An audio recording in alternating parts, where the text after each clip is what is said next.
Hey there, welcome to the Bible in 5. This video we're doing part 2 of the book of Romans. So reading Romans, it's crucial to understand the historical background and the reason for which Paul wrote the letter. And so go look at last week's video, the first part of Romans, to make sense of that. Paul's point and his goal is to show this divided church, divided between Jew and Gentile, that they are one family united by faith in the Messiah.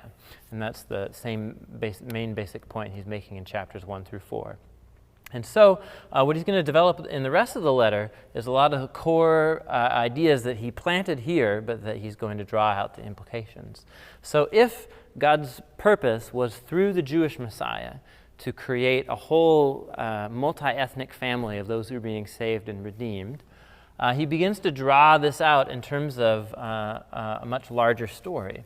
So he says in chapter 5, he says, what this means is that God's made a new family here, which means that God is making new kinds of humans. He's rescuing and restoring human beings. So he compares Jesus to Adam in the Hebrew Bible in the early chapters of Genesis. And he says, all humanity has been trapped in selfishness and sin and brokenness because of this original, corrupting, sinful kind of destruction of the human heart, lost in its own selfishness and sin. But he says, in Jesus, there's a new family, a new humanity that we are invited into. That's his main point in chapter 5. And so you could choose. When you place your faith in Christ, you're actually becoming a new kind of human being through God's Spirit working in you and restoring you. And so he says you essentially have a choice about what kind of humanity you're going to be a part of. Are you going to be a part of the new family, the new humanity? And for Paul, the experience of baptism he talks about in chapter 6.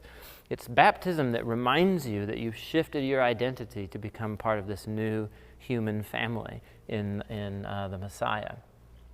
So he says, if that has always been God's plan to make a new family, to make a new humanity, what was the whole point then of the long meandering story of God and Israel? What was the point of the Torah? If we don't have to obey the Torah to be saved, what was the point then?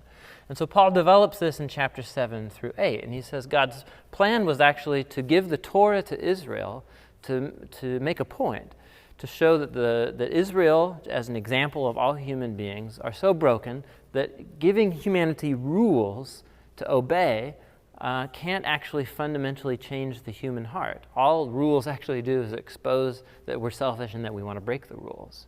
And so he says it's actually in the death and the resurrection of Jesus and the giving of the Spirit in chapter 8 he talks about. It's through these events that God has truly fulfilled the purpose of the Torah, which was to expose human sin so that through Jesus and the renewal of humanity by salvation in the Spirit, that he would make a new human family.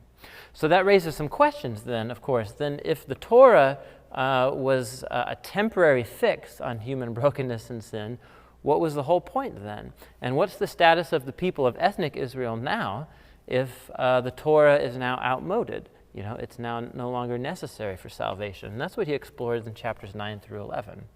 And his basic point in these chapters is this, is he said it was always part of God's plan to include non-Jewish people into this new humanity, this new multi-ethnic family. But that does not mean that God has set aside his commitment to the people of ethnic Israel.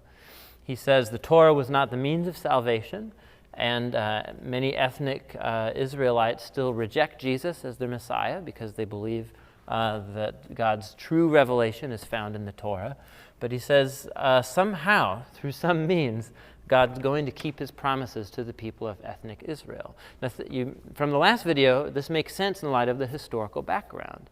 If you have a tension between Jewish Christians and non-Jewish Christians, what Paul's doing here is he's checking the non-Jewish Christians and saying, don't discriminate against Jewish Christians. Don't think that they're somehow passé or that their religious traditions based in the Torah are to be taken lightly. No, it's part of their past. It's a part of their heritage. It's non-Jewish people that have been grafted into this family, this multi-ethnic family that God is making.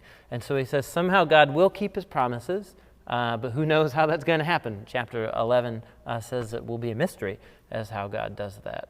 And so the final chapters of the book then are Paul's challenge to this divided church, Jew and non-Jew, about how in light of the gospel, how in light of becoming new kinds of humans, in light of God keeping his promise to the people of Israel, how they should live together as a community of love, of service. In chapters 14 and 15, he talks about a community of Jesus should be a community of patience, of overlooking minor differences and having unity and grace and forgiveness for one another, even when we differ about cultural issues, on ethnic issues, of whatever secondary issues divide us. It's the gospel and the fact that we are one family together in Christ that should hold us together as a community. And so Paul's overriding concern here is that the gospel was always about uniting all humanity under the saving grace of Christ to transform us into new human beings. And this was happening through the story of the people of Israel and the Jewish Messiah. And therefore the church should be a community where unity under the gospel is our utmost priority. So it's very powerful. There's a lot more to talk about than I have, but Romans is awesome. I hope you enjoy reading it. Go for it. See you next time.